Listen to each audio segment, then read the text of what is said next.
Glória a Deus. 1 Reis, capítulo de número 6.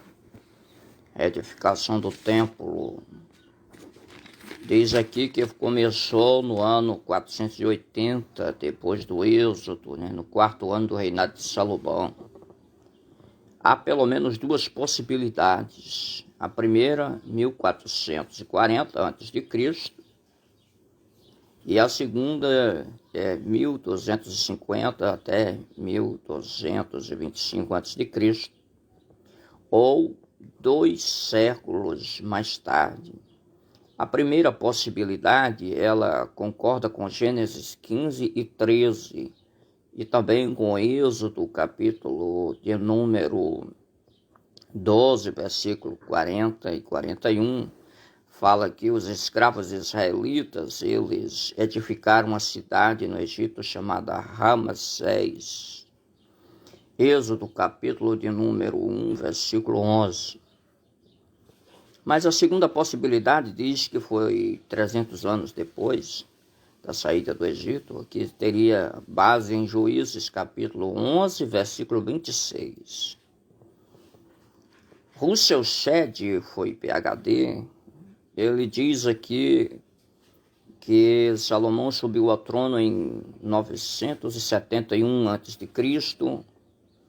em 967 ele começou a obra do templo, em 960 ele termina a obra do templo. Vamos entrar aqui Aqui, para nós entender esse jogo de cronologia, a cronologia bíblica ela é difícil, existem diversas maneiras de vê-la, conforme de onde você inicia a sua contagem. Os israelitas construíram essa cidade chamada Ramsés, que também chamou-se Zoar ou Avares. A entrada dos patriarcas teria sido em 1870 antes de Cristo, assim teríamos 400 anos no Egito, O faraó do Êxodo teria sido Amenófis, filho de Ramsés II, que começou a reinar em 1447 a.C. A queda de Jericó aqui teria sido aproximadamente 1400 anos antes de Cristo. Eles começaram aqui a obra no segundo mês, chamado mês Siv, chamado aqui de Iar, mês das flores, o nosso mês de maio. Edificaram uma casa ao Senhor, em Isaías 56 e 7, chamada de casa de oração, Se bem que hoje nas nossas igrejas quase não se ora mais. A casa tinha 3 divisões: o pórtico, um saguão, o santuário, um salão principal, e o Santo dos Santos, o santuário interior, construído em forma de cubo.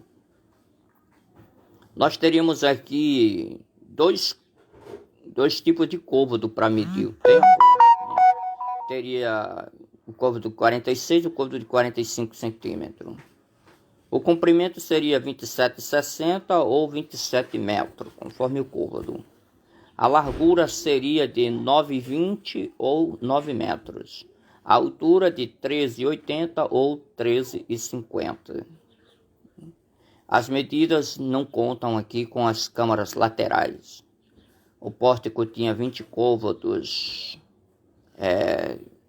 que quer dizer 9 metros ou 9 metros e 20 na largura. E teria também aqui o lugar santo, 10 côvados de fundo, 4,60 ou 4,50, conforme o côvado. As janelas eram janelas que não abriam nem fechavam. Foram feitos andares, primeiro, segundo e terceiro andar, esses andares são chamados de yassiva, câmaras, salas laterais ou celas reservadas para os sacerdotes. primeiro andar era 5 côvados, o segundo era 6 e o terceiro 7, né? As medidas seriam 2,30 metros ou 2,25 metros, 2,70 ou 2,76, 3,15 ou 3,22, conforme o côvado, 46 ou 45 centímetros. Não houve som de ferramentas na edificação. As pedras foram preparadas fora de Jerusalém. Fizeram uma porta ao sul, né? Ao que alguns acreditam à direita da casa. O Senhor Deus falou ali com Salomão durante a construção e disse que habitaria ali se ele andasse corretamente ali, o Senhor Deus habitaria ali. Em 1 Reis capítulo 12 houve a divisão do reino, o templo também foi destruído em 586 a.C. pelos babilônicos. Em 2 Reis 25, 8 e 9, né? Significa que Deus não habita em templos feitos por mão de homens. Por causa de tudo o que acontecia, foi havendo destruição. Foram feitos arremates, decorações de cedros ali, madeira de cedro, lavrado de colossíticas e flores abertas, e não se via pedras, né? Foi feito o Santo dos Santos, onde foi colocada a Arca da Aliança do Senhor. Foram feitos revestimentos de ouro no templo.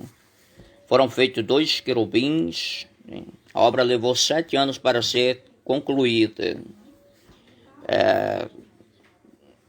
Do 4º ano até o 11º ano do reinado de Salomão, né? Do versículo 38 e 39, 37 e 38. Esses versículos dizem que terminou a obra no mês de Bu, quer dizer, Mechansuan, Marchesuan, no mês Bu, Marchesuan. É o 8º mês depois do mês de Nissan, que é o mês da Páscoa, né? Então, Marchesuan, aonde terminou a obra. Aqui, em resumo, Salomão reinou de 971, começou o seu reinado. 967 começou o templo. 960 ele termina o templo. Meu irmão, minha irmã, Salomão usou o que havia de melhor para fazer a obra: ouro, madeira boa, pedra boa. E Deus fala conosco que nós temos que dar o melhor para ele, para poder assim ele se sentir cada vez mais agradecido. Vejamos que ele deu o seu Filho Jesus por nós, o que havia de melhor. E lá em 1 Tessalonicenses capítulo 5 diz que nós devemos manter o nosso espírito, alma e corpo irrepreensíveis para o dia do Senhor. Toda a nossa vida de forma maravilhosa, santa, diante de Deus. Que Deus abençoe a todos. Amém.